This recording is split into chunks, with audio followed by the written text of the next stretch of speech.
Hi, my name is Shanda Rule. I'm a singer, storyteller, joy spreader, and host of the Courageous Voice podcast.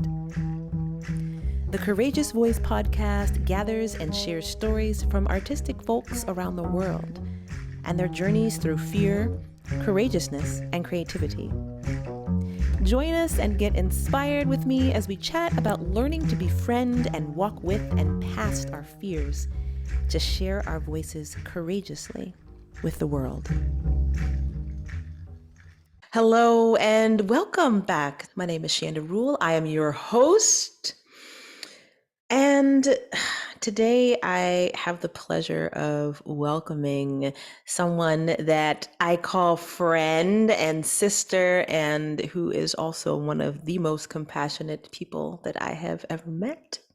This is Ingrid Marcroft. Welcome. Hi, I'm so excited to be here. Woohoo. Yeah, me too. Me too.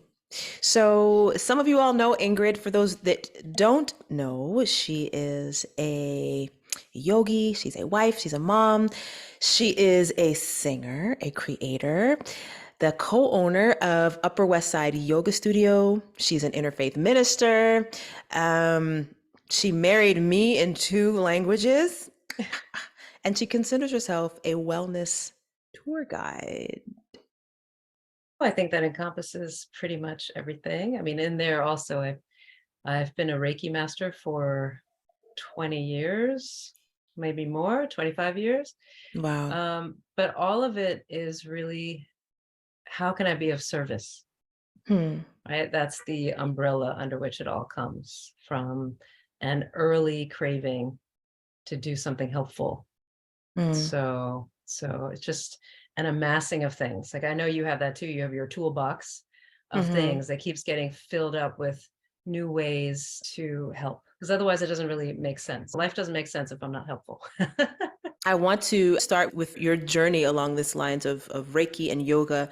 And I saw Mhm. on your website that you started on this natural healing path because of a health crisis that you were having. And I love stories like this where we take something that's happening in our lives and we make these beautiful things out of it. Could you tell us a little bit about Yeah. what that journey was like for you?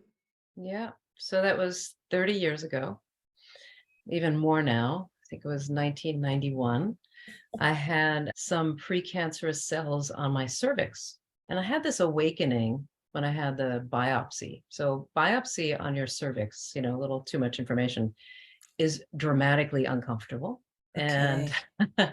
and so I passed out. I passed Mm. out on the table at the gynecologist, and I woke up and I had this awakening to, I created this body Hmm. out of everything I've eaten, what I've thought, what I've done, and I can change it. And so I went home, and also the doctor, she said, I suggest that you do certain things that were all Western medicine focused. And I said, can I just wait? I want to do some research. And at that point, I didn't know anything about holistic medicine, really. I mean, I'd been to a chiropractor since I was little because I have scoliosis. So I knew a little bit about, natural medicine type stuff. Mhm. But I went home and at that point, the man I was living with, my ex-boyfriend, he had a little book called Zen Macrobiotics. And macrobiotics is really a way of eating that incorporates natural foods that grow near where you eat. And it's a pretty extreme system, but it was the first system I stumbled upon that was different than my, diet that was super heavy in dairy, meat, sugar, dairy meat, sugar, Okay. right? And gluten, all that stuff, right? And for some people, that's fine to eat. If you don't have viruses and bacteria and stuff in your body that is heavy, then eat whatever you want and you're good, right? But Mhm. I was more sensitive than I knew. And so I cleared out everything that I was eating and I started from scratch. And within a few months, I lost, I think, 40 pounds at that point, Mm. and also got rid of this issue in my Mm. cervix. And Really? so, yeah, and the doctor's like, how'd you do that? And I said, well, let me explain it to you. And she's like, well, I really don't want to Oh. know. Just the usual. because Okay. what I did was hard. It's easier to cut it out or medicate it out or whatever, but what I did was a huge lifestyle change, huge. Mm-hmm. And then I continued to play in that vein for years, trying to find a balance of a diet that works for me. So my first entry into health was food. Okay. And then came in body work, then came in energy healing. I mean, I thought, well, that's just crazy, energy healing. And so I'm going to just spill the whole beans here. So why not? So 30 years ago, then after all this, and I lost all this weight and I got really, really skinny, and I actually stopped menstruating because I got so skinny. And then, but then I got pregnant, right? So this was 30 years ago. Okay. I got pregnant, and it wasn't the right time for me to have a child. It wasn't the right time for me.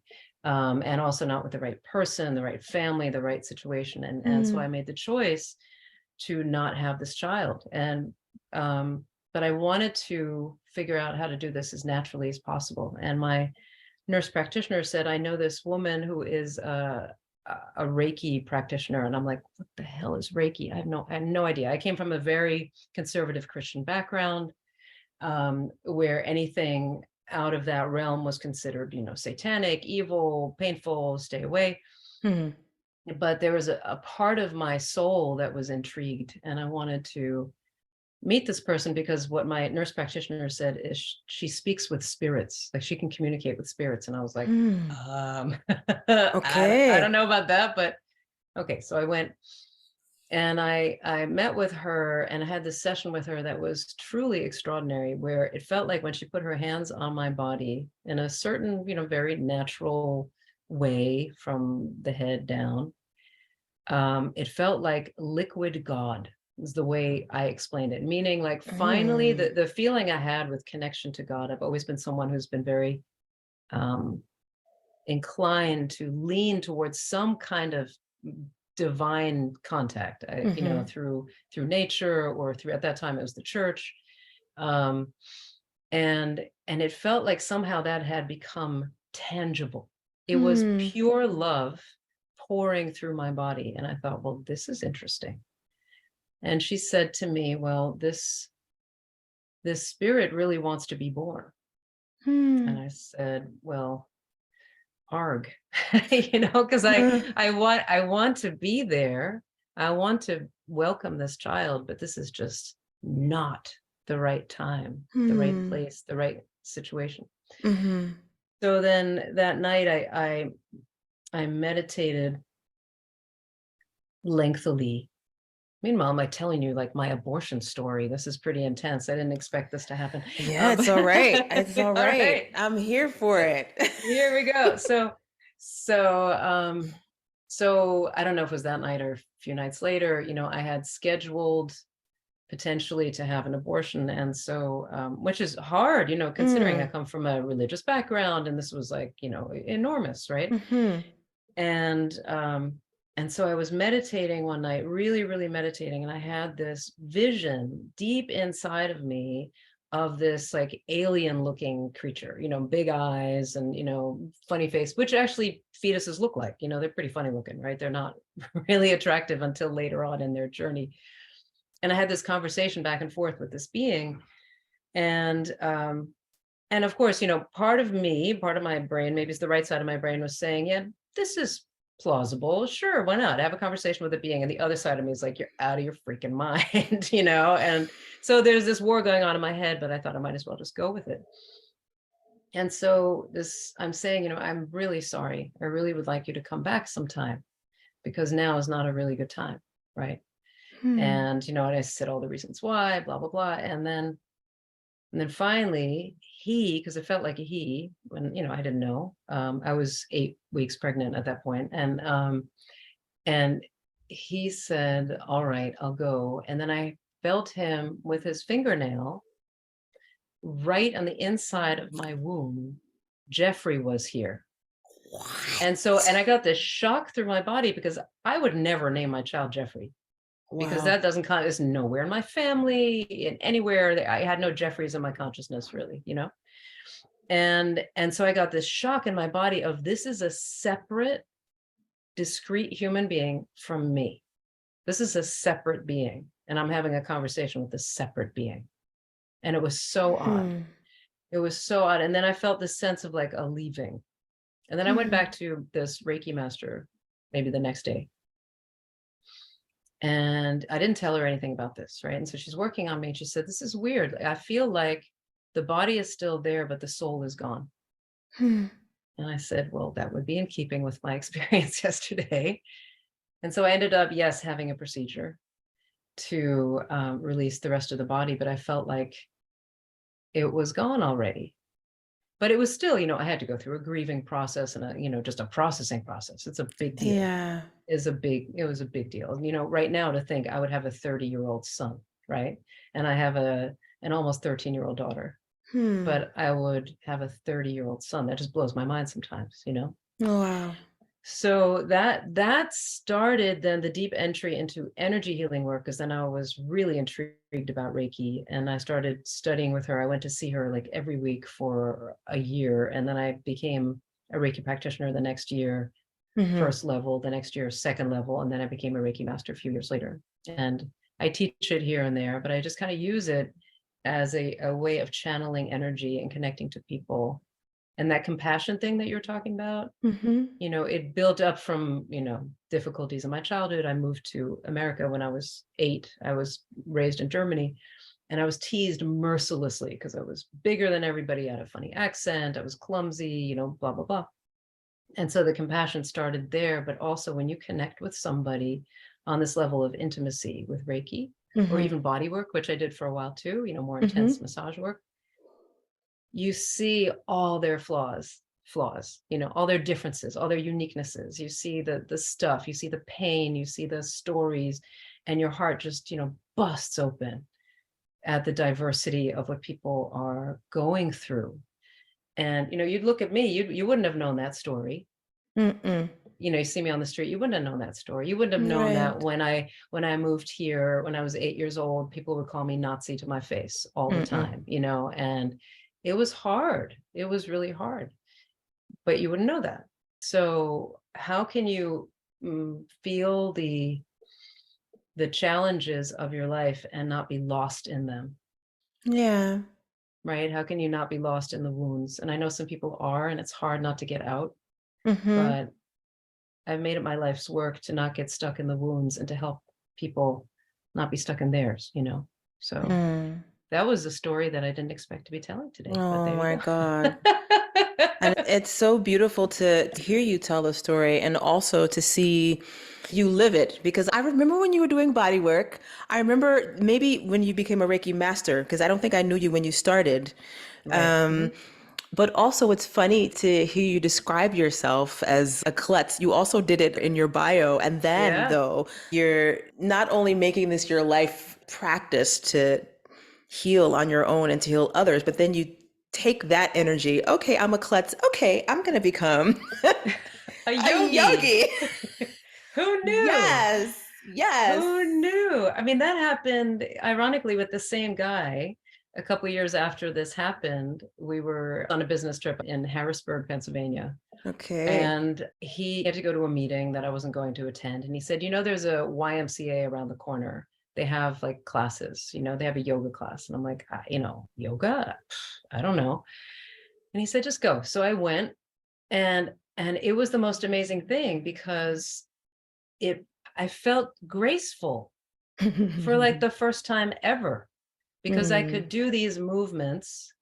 I could do this breathing. I was always somewhat balanced between flexibility and strength. I mean, much, much narrower bandwidth then than I am now, but it felt right in my body. And I thought, well, what's that? And that was, I think, in 94.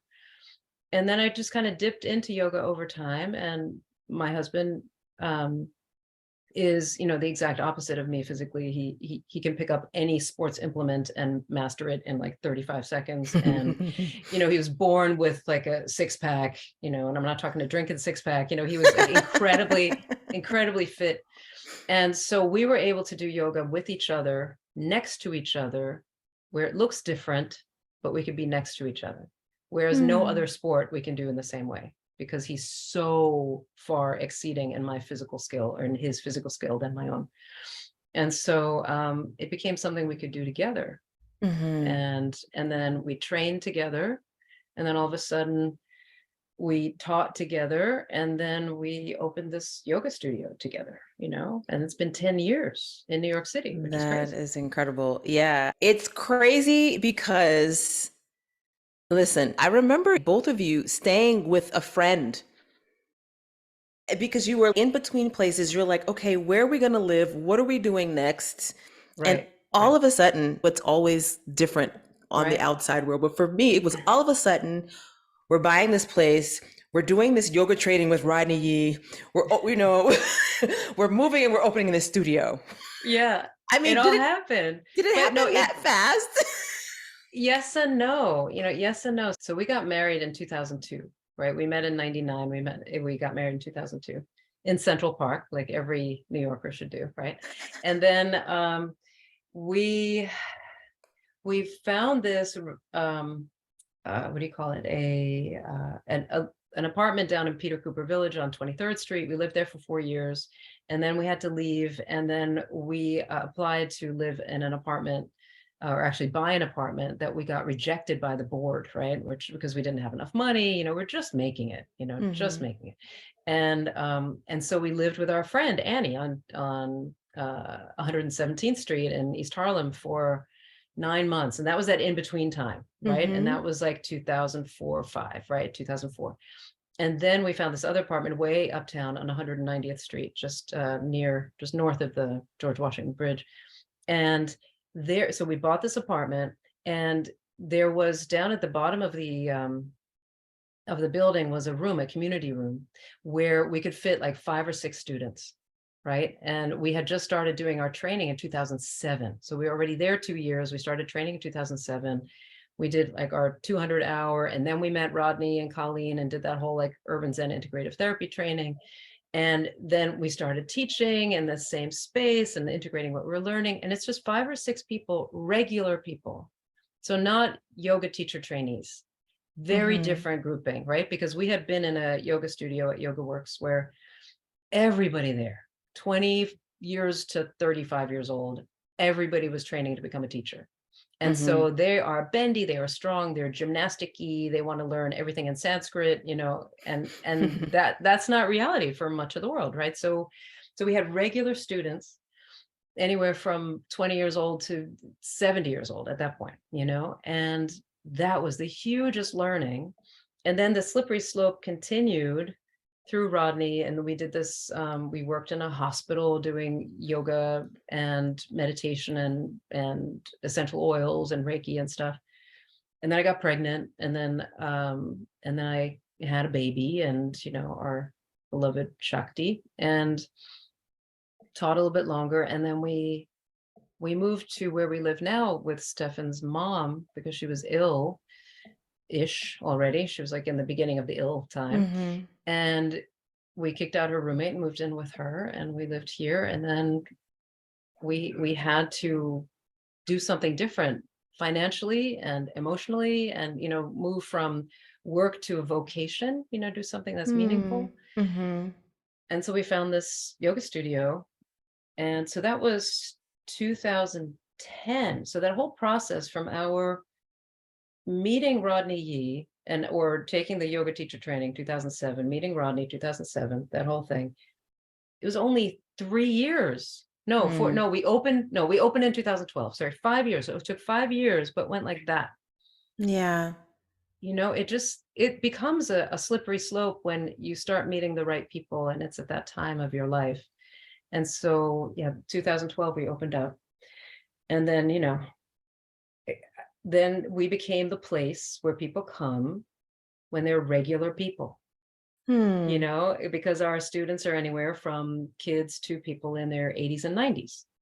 And they Hmm. feel welcomed no matter what. There are no mirrors. They're not comparing themselves to anybody. Mm-hmm. They can wear sweats. I don't care what you're wearing, just as long as you're comfy and, be you and Mm-hmm. enjoy.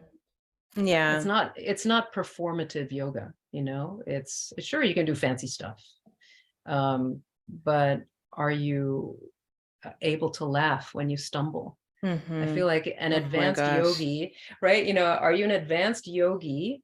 That to me means not that you can stand on one hand, but that you can stumble and even fall and still laugh and not be like, oh, I'm so awful at this, or, you know, Mm, and that then, you know, feeds into the rest of your life, of course, which is yeah. challenging.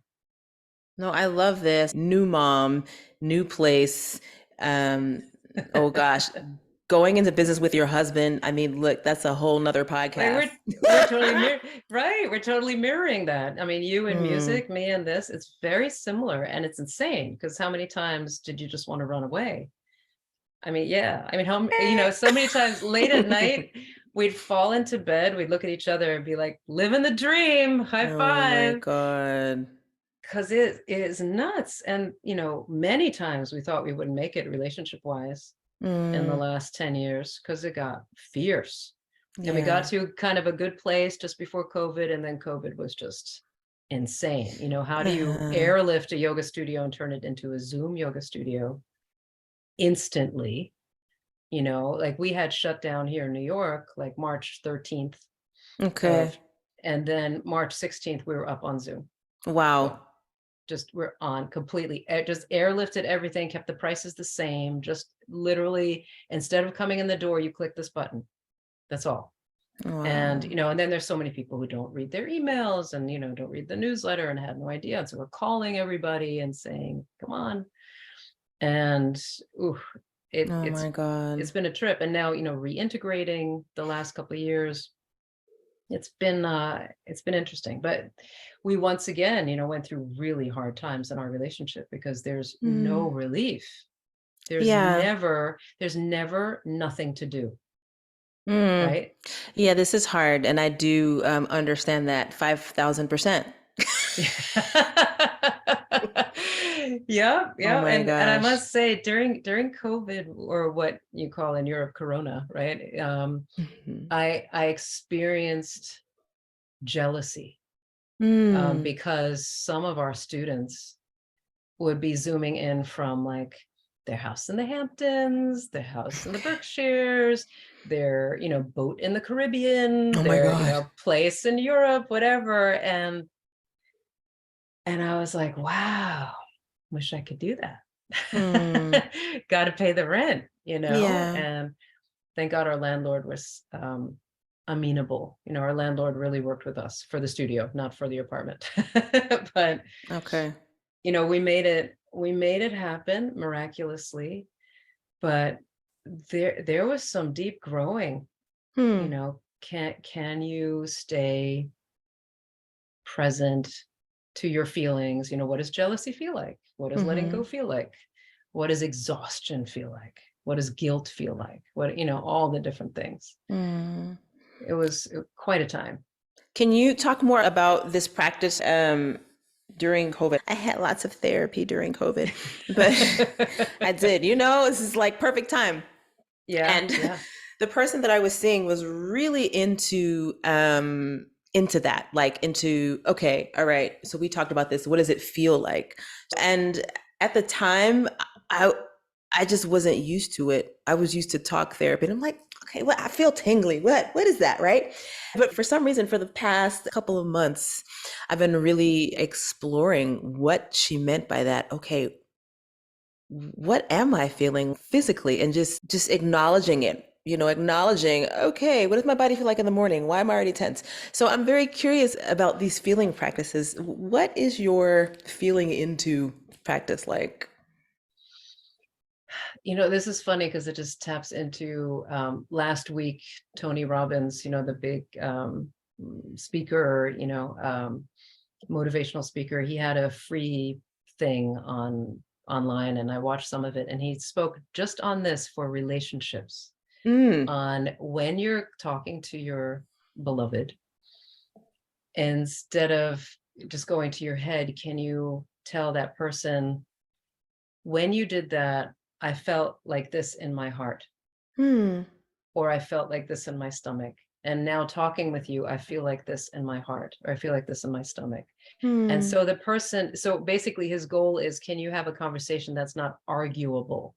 Because the person you're hmm, talking with is, you can't argue with the fact that you feel this way.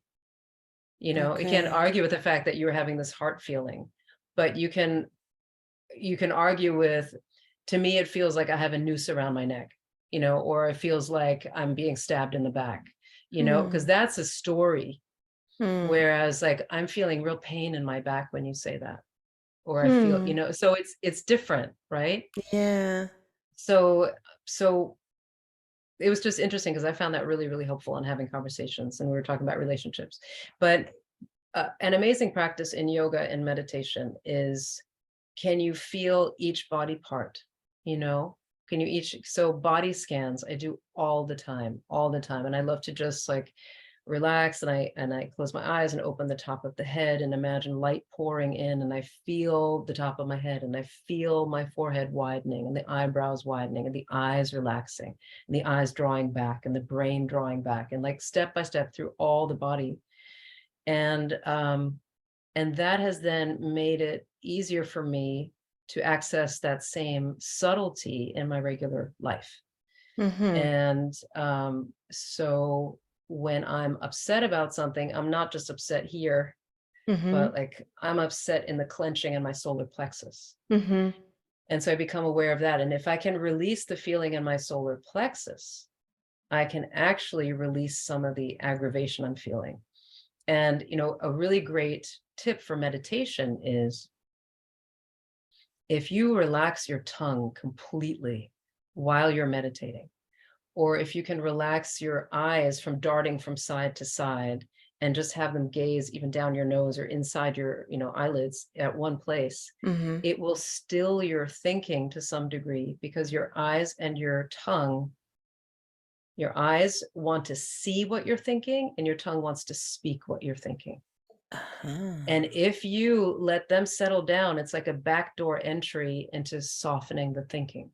And becoming aware of, oh, I'm thinking because my eyes are darting all over the place, or my tongue is wanting to move and speak what I'm thinking. So it's all these little backdoor things. But it also, one of the interesting anecdotes about BKS Iyengar, who's one of the grandfathers of yoga, who taught the more therapeutic style of yoga, slow and steady and inquisitive. Somebody asked him once, why don't you ever talk about God? Because his teacher always spoke about the divine and God. Krishnamacharya talked about that all the time. But Iyengar said, well, when you feel every part of your body at the same time, once you've achieved that, then you talk to me about God. Because that is the experience of the divine in the body, is to be completely alive. I love that. Is that, yes. I just love that, right?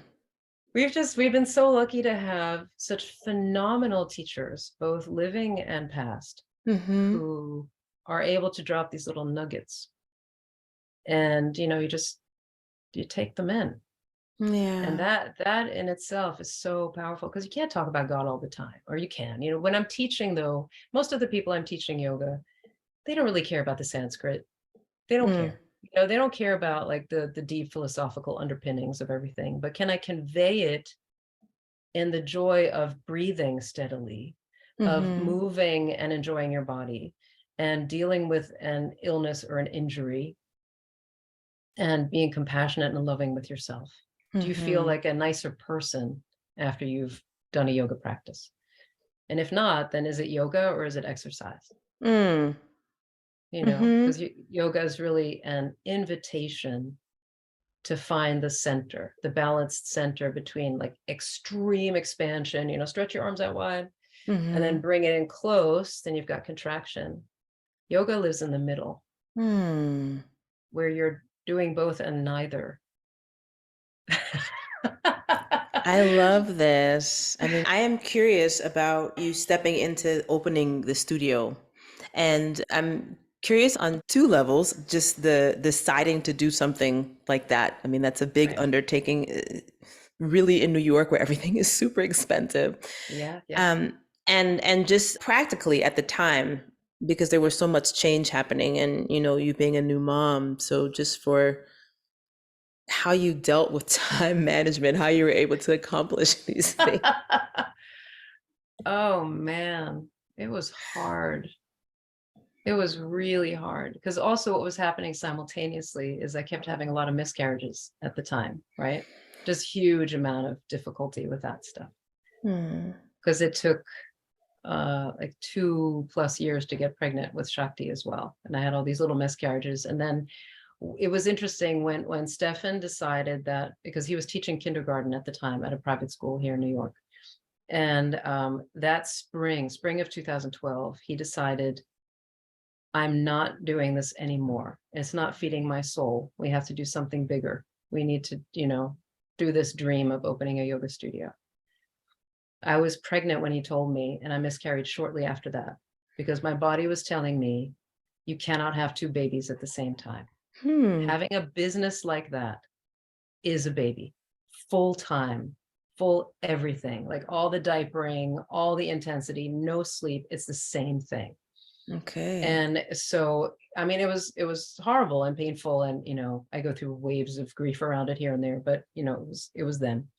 And, but so it started with that, right? And then, so we decided we were going to take the leap because if not now, when, and this was 2010. I was 42, right? And he was 42, 43. And we just started looking. We started looking for spaces. We sold our apartment. And the way we were able to get our apartment in the first place is because his father gave us a loan. Without that loan, nothing could have happened in the same way. So we are incredibly privileged and really, really grateful that we got that kick up, because without that lift, we'd still be renting something. Actually, ironically, our apartment, we are renting because it's, it's old apartment, but we weren't able to do that. And the sale of that was the cushion with which we could start the business. Okay. Right. So that's where we got the money. We had enough money. And then we had to take out a loan, which, we paid off, a few years later. But it was really. Congratulations on that. Thank you. Thank you. That was a big deal. Yes. That was a big deal. But really, it's very much like Field of Dreams. If you build it, they will come. And we just believed, and we got a great little snippet sentence from Rodney and Colleen on our little postcard that we put out outside of our door at the studio. And we found this spot that we looked and looked and looked, and it was a funny story also, actually, how we found it too. We went to see a movie up in Harlem. Stefan and I took a date night, a rare one. His mom took care of Shakti that night. She was 2 years old. We went up to Harlem and then we walked home. And the movie we saw was the Disney movie Brave. That's silly. Like the movie Brave. I mean, why see a Disney? When you're like on a date with your husband and you've got a little kid at home, what the hell are you seeing at Disney? But it is what we did. And the movie Brave, right? There was something about that. And it was that night that we walked home. We walked down Central Park West and we took a right on 85th Street just because we did. And on 85th Street, there was this space, an old dry cleaners that was for rent by owner. And we said, okay, we wrote down the name and we called, and that was the space.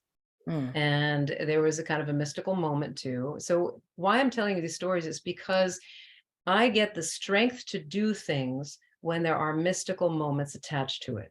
Right? Otherwise, it's just, it doesn't have the same juice. It doesn't have the same feeling of safety, like being held by something, right? So we got there and, went with Shakti. She's, 2 years old. I'm carrying her around and sitting her on top of this old counter that still has the old tickets from the dry cleaners, has like the little number on it, right? Right. And I found there was one little ticket that said Stefanou, which is the Greek version of Stefan, right? Stefanou. And then it said $26. And I thought, well, that's interesting. So I feel like we're going to close this place on the 26th of July, because it was beginning of July, right? Because I felt like this was a special thing, a special gift, his name on a little thing, It didn't happen on July 26th. It happened on August 26th. which is 826. Wow. And when I looked again at the little ticket, the dollar sign looks like an 8. Ah, yeah. It looked like an Okay. 8. And I felt held. So Mm. when making big decisions, and I thought often also that the first card on the tarot deck is the Fool, right? It's a Mm-hmm. 0, it's the Fool. And he's jumping off of a cliff.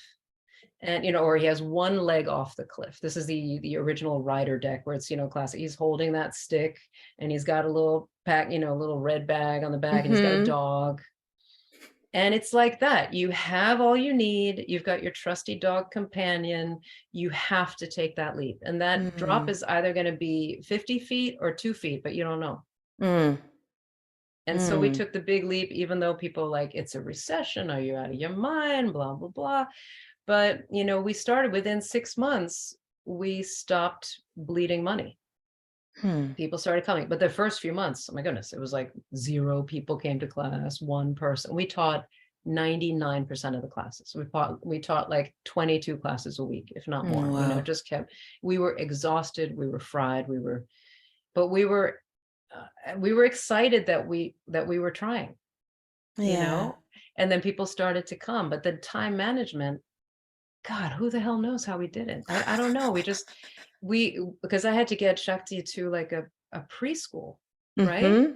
Because I was working. And it was awful because all she did was cry, because we were with each other, total attachment parenting. She was with me 23 hours a day, if not more. And then to bring her somewhere else, she cried all day long, all day. We had to take her out. And so then we got somebody who would watch her these hours, and I would be with her those hours. Stefan would watch her those hours. We just like figured it out.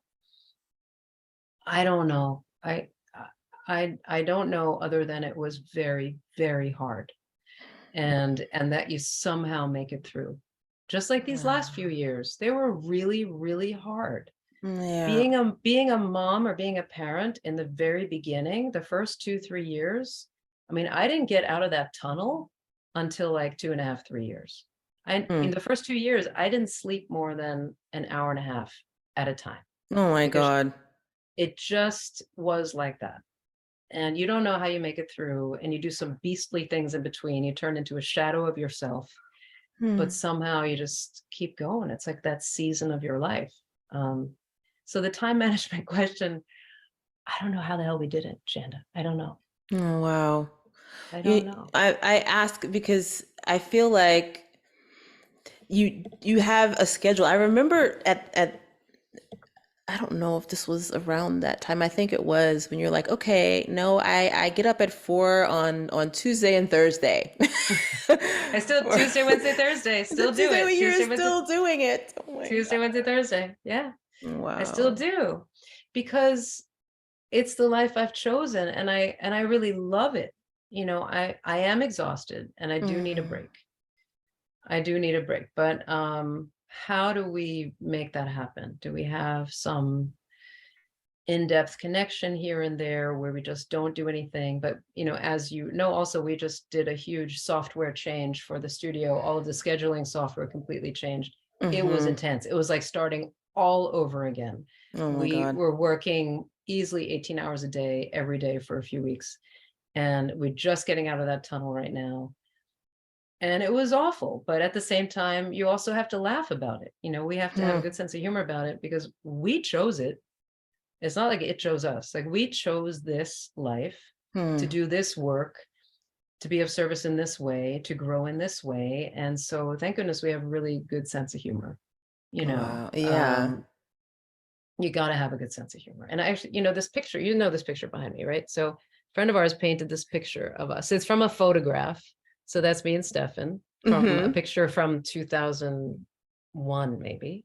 Okay. And Stefan was acting at that time, so we put the playbill thing on the bottom.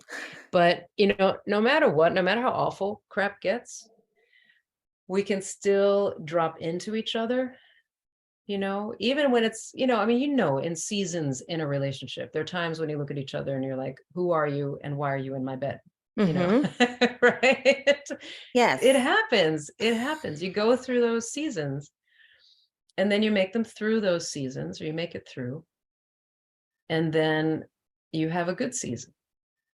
which is Yeah. more like a settling in with each other, a laughter, a rebuilding. And then you have another hard season. It's a season of growth, of real vulnerability. And, you know, it's just the way we work. We, rub against each other to make diamonds, right? Two lumpy pieces of coal.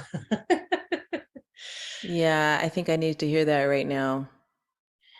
Yeah. Definitely. I mean, how many years has it been now? You were 2006. When were you? We got married in 2008.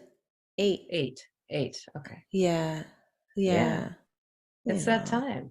It's that time. Yeah. Cause like, yeah, I mean, the first 7 years, you make it past 7. Okay. You got a little boost. Right. And then like the next 7 years, and you're right at the edge of that. Right. Okay. And there's something about those seasons Mm. where we're all evolving and you figure out, okay, who are we now? Because you're each Mm-hmm. changing. Yeah. You're each changing, you're each growing, you're each expanding, hopefully. And if you can do it at least while holding hands, that's helpful. Yeah. And big thing for me has to be, don't be as hard on him as I am on me. Because I'm hugely critical of myself and my actions. Like the only bad things I remember is the stupid shit I've done in my life. Right? That stuff just churns in my head. Things that I said 30 years ago that was harmful or whatever. Okay. And like if you can be softer with that person, remember this person's your best friend. You chose this person as your best friend. With benefits. Yeah. With benefits. Oh gosh. You talking about this is reminding me of forgiveness, and it's reminding me of Ingrid and I were in a sacred circle of women called Circle of Soul. And there was one evening when it was just you and I. It was just the two of us. And we were like, okay, well, what should we do? And you led me in this forgiveness practice. And do you remember this? No. I share this. I do this with Kite. I share this with anyone. I still Really? remember this was like monumental. I must have been channeling because I don't remember it. Oh my God, tell Oh me. my God. So we were sitting and we sang some songs, and somehow we were talking about forgiveness or just, I mean, being with one another. How do we be with one another? How do we heal through the scars? Stuff that you've mentioned today. Yeah. And for some reason, something came up, like someone I knew from childhood, and I was just like, I cannot let this go. I remember that now. You remember that? And you're like, well, what about like 1%? 1%. I cannot tell you how powerful this has been through my entire life. I was like, I could do that. I could do 1%. And this has been so powerful because this person called me. Like, I don't know if it was like the next day, it was very soon after. This person called me, and I don't know, that it was something else that was so powerful. Yeah. So I mean, the things you have to say about relationship, about healing, about being with one another. I mean, I don't know, it's just, it's been all hard. yeah. It's hard won. It's hard won. Yeah. But And it's been so good. So I'm so healing. glad. So healing. There's a great book called 10% Happier. And it's a whole Really? online system called 10% Happier, Okay. where that's this meditation practice. And, can we just up it just by a couple of percentage points?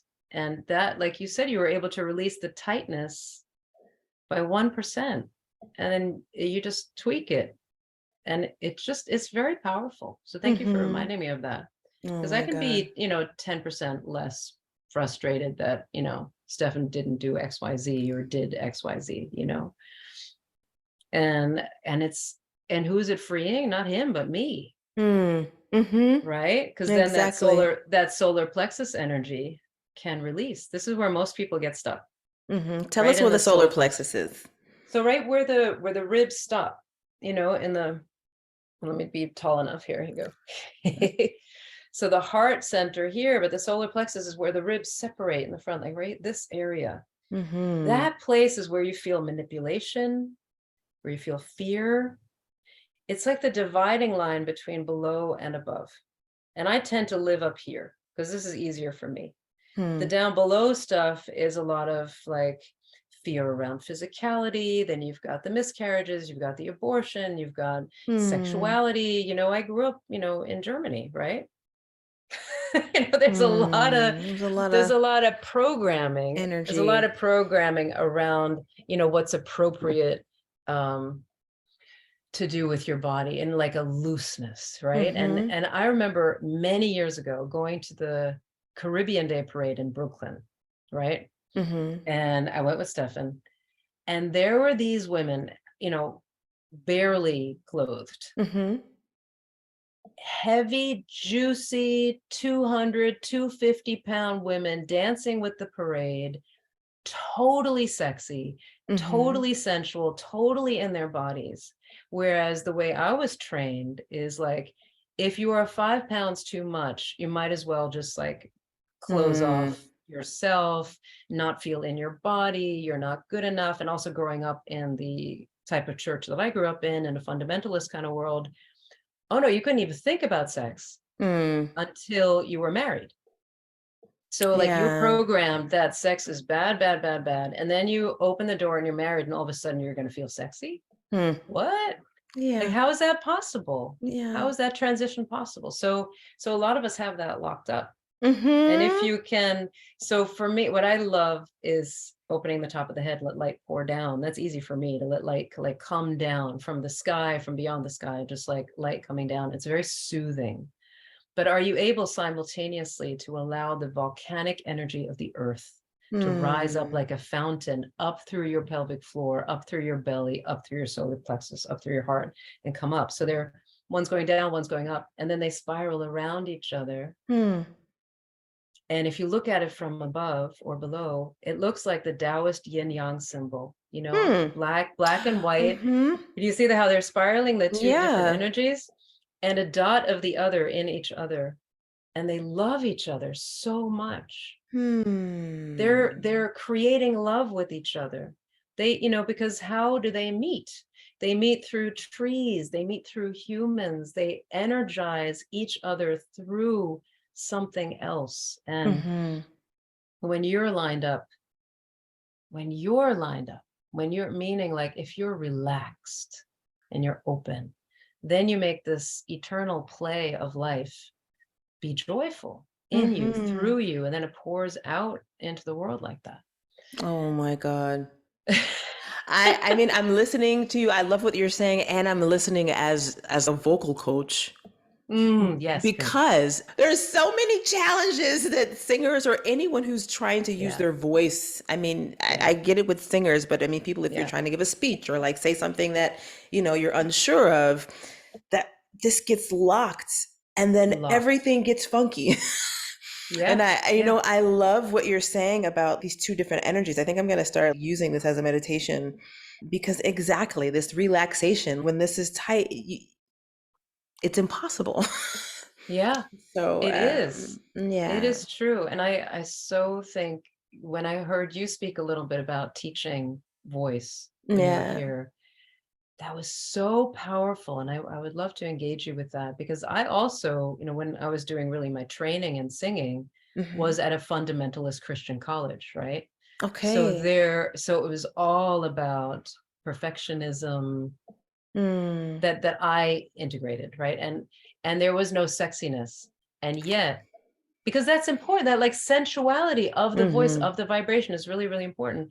But I do remember one time I had a head cold or something and I couldn't sing really well. And the teacher was like, that's perfect, because you're no longer even aiming for perfection. You're just singing. And that freed up something. That was really powerful. And that was Dr. King. He told me that. And that's so powerful. How can we let go of the perfectionism, which for some of us is so deeply ingrained generationally, because it comes from survival. You know, if you weren't perfect, you're going to die, right? Exactly. And so how can we just let it go and stumble a bit? And I know that comes from a huge amount of just abundance and prosperity, that I can say that, and privilege that I can say that I have room to screw up. Yeah. I have enough room to screw up, and I get that, but I'm lucky that way. And I hope people can grasp that the only way you're really going to reach your highest highs is if you're open to really failing. And it's a practice. We have to practice it's that. A practice. Just like what you were saying in yoga, in the class, and I feel like as a performer, it's the same. It's just like, singing for the audience of yourself, worst thing ever, right? Worst critic ever, getting all the negative feedback. But the practice of standing in front of at least one other person and feeling your body be like, and noticing, okay, this is doing that, or and knowing where to practice. That's a big one. It's true. And I wish I could see you sing all the time. And I want you to come to New York, because we could hook you up. You can hook me up. New York. Gotta find a way. Like, when are you coming? Boy, I don't know when I'm coming back. I want to come back. I had such a great time. Oh my God. You see, I cut my hair when I got back. Yeah. That's you let go of something. I had a great time with you. You are beautiful, beautiful hosts. All right. Listen. I'm looking at the time. We could talk forever. I know, we could talk forever. Listen, can you tell us where we can find you online? Can we do classes? Can we keep in touch with you? Absolutely. So New York time, and it's uwsyoga.com. UWS stands for Upper West Side, which is a section of Manhattan.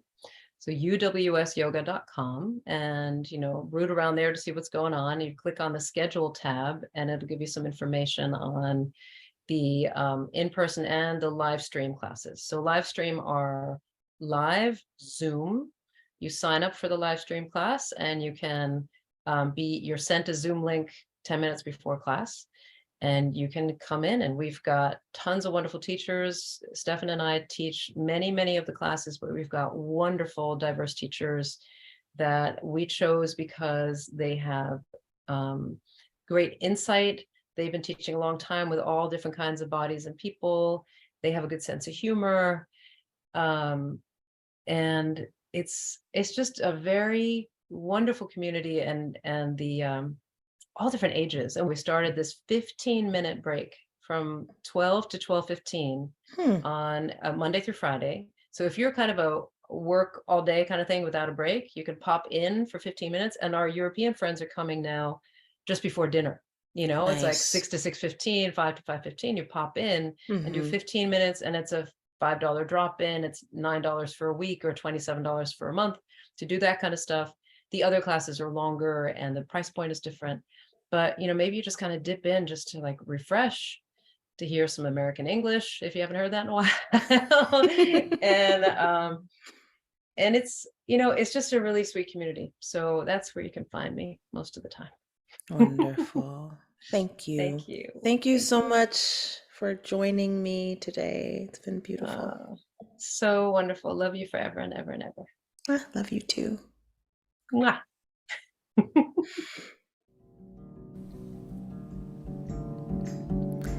The Courageous Voice podcast is a collaboration between Connect.Faith and me, Shanda Rule. Music is by Ike Sturm and production by Jess Burchett. Thanks for listening.